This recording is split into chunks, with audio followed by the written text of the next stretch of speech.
Sağ ol Aybidad. Sağ ol. Allah hamımızın köməyi olsun.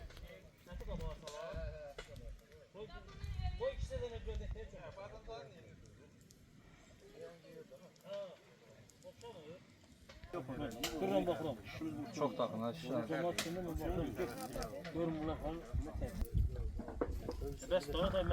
Çok sağ olun. Allah her birinizden razı olsun. Yorulmayasınız. Çok sağ ol mama oğul. Allah bu betetkamızda hayırlı eylesin.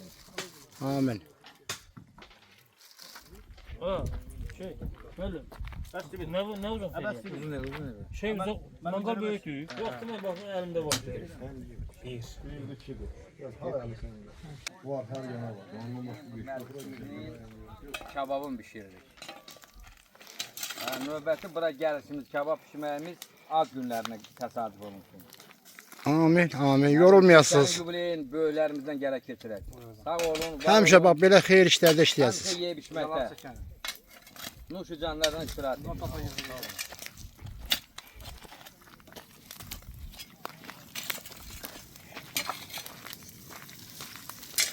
Sağ ol Aziz abi. Sağ ol Vidadi.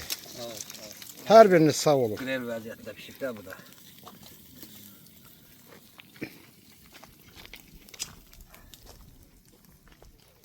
Aziz kəndçilərim, bugün bu doğma kəndimizdə sizləri xoş gördük. Bugünü bizə yaşadan, qanından canından keçən şəhidlərimizə Allah rəhmət eləsin. Qazilərimizə can sağlığı versin. Və sizdən bir xahiş edirəm. Bugünü bizə yaşadan şəhidlərimizin ruhunu şad eləmək üçün bir dəqiqəli sükutla yad edək.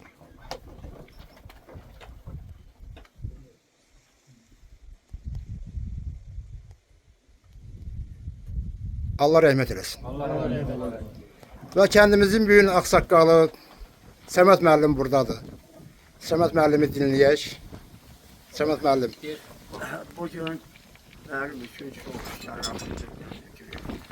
32 yıldan sonra gelip Rüzgar kentinde böyle bir süfre açmışım. Rüzgar kentinin çok kadim tarihi olur. Rüzgar kentinin sakinleri hem kahraman hem təsərrüfatçı olur. Hele 19. əsrin əvvəllərində Qasım bəy Zakir Mirzə Fəsalı Axundova məktub yazır. O məktubda bizim kəndin adını çəkib. Var bəli. Belə vilayəti Zağısın sarı, Riyaza məxşurdur Araz kənarı. Xırzapara, Babı, Qarqa bazarı, Maralyan, Hörəziz, Rüzgarı bucaq. Yani bu tarixin heç vaxtı isimdən olmaz, yazıdan çıxartmaq olmaz. Mən nə deyim valla, yenə də Allah şəhidlərimizə rəhmət eləsin, qazilərimizə can sağlığı, ordumuzu Allah qorusun, baş komandamızın üstündə Allah yar olsun. Onlarla sabırlı. Belə bir deyim var, əziləm ordu baza, yol gedir ordu baza, sərkərdə qoşaq olsa, heç vaxt geçməz ordu baza. Sağ olun, hamınızı. Sağ ol. Sağ ol.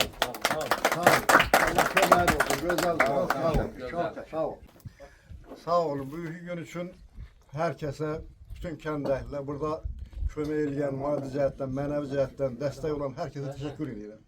Allah köməkləri olsun ki, belə bir şərait yaradıblar. Hazırda oturmuşuq, gözəl istirahət edirik, getdik qəbirlərimizi ziyarət elədik. Ruhları şad olsun. Allah şəhidlərimizə min dəfə rəhmət eləsin, qazilərimizə can sağlığı versin. Yerdə qalan hamısın, Allah köməyiniz olsun. Çox sağ olun, Allah var eləsin. Allah süfrəmizi bolluq eləsin. Həmişə belə gözəl günlərdə görüşək. Çox sağ olun. Sağ olun. Sağ olun, var olun. Allah əhlimizi həmişə abad eləsin. Cemaatimizi var eylesin. Yine diretsin. Amin. Allah üstlerine yar olsun. Bizim bu cavanlara da Allah can sağlık kısmet eylesin. Versin ki bu ab havanın şəraiti yarattık. Allah can sağlık. Allah Səməd əmmə, Afik qardaşa, Kazım qardaşa can sağlığı versin. Məndən əvvəl onlar lazım olan qeydləri elədi, yaxşı gözəl sözləri dedilər. Mən də təkrarçılıq olmasın. Bugün burada gəzməyimizdə, burada sərbəst oturmağımıza, şəhidlərimizə borcluyuz. Allah hər birinin ruhunu şad eləsin. Amin. Şad olsun. Və bugün bu məclisimizdə, rüzgarımızda birinci məclisimizdir. Mən belə deyərdim ki, növbəti məclislərimizi Səməd əmin yubileyi keçirək, ad günlərimizi keçirək və Novruz bayramı şənliyi, yeni il şənliyi keçirək. Allah məclisimizi daimi və əbəd eləsin, rüzgarlarımız var olsun. Sağ ol, sağ ol, sağ ol. Yumru kimi birləşək. Mən əvvəlcə Allah'tan şəhidlərə rəhmət diləyirəm, qazilərin can sağlığı. Sonra burada əziyyət çəkənlərin hamısı çox sağ olsun, əziyyətlərini halal eləsinlər.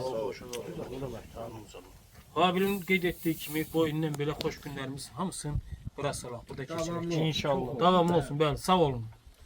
Kimin nə sözü var bu işin? Olsun desin arkadaşlar. Burada ne bileyim hükümetin sözü, zabirliğin orada Burada değil, yoxsa köməklər verdi, heç kəs yoxdur. Allah canını sağ eləsin. İnşallah növbəti şənliyimiz gəlib kəndimizə gedəcək. İnşallah. Sağ olun. Bütün əziyyət çəkənlərin Allah canı sağ eləsin. Bəli, bəli. Davamlı olsun. Belə yaranmıyor. Vallahi İnşallah. Davamlı olsun bu işimiz. Bəli. Xeyir işler Allah göre inşallah. şəhidlərimizə rəhmət eləsin, qazilərimizə can sağlığı versin. Kəndimizi bu abadlığı yaradan uşaqlar, cavanlar. Allah canlarını sağ eləsin. Əziyyət çəkiblər, əziyyətlərini də halal eləsinlər. Sağ ol, sağ ol. Ben de sağ ol, teşekkür ederim. Çok sağ ol. Bu teşkilatı sürmüşsən qabağa. Bunu tiymişsən. Cemaatı yani rüzgar cemaat birliği. Sağ ol, hamı sağ ol, hamının əziyyəti var. Her kim əziyyət çəksə Allah canını sağ eləsin. Amin. Amin. Allah birliğimizi heç vaxt bizim elimizden almasın. Bir de mehribançılığımızı. Amin. Biraz buralardan. Aklı var ne kadar güzel. Arka tarafta var.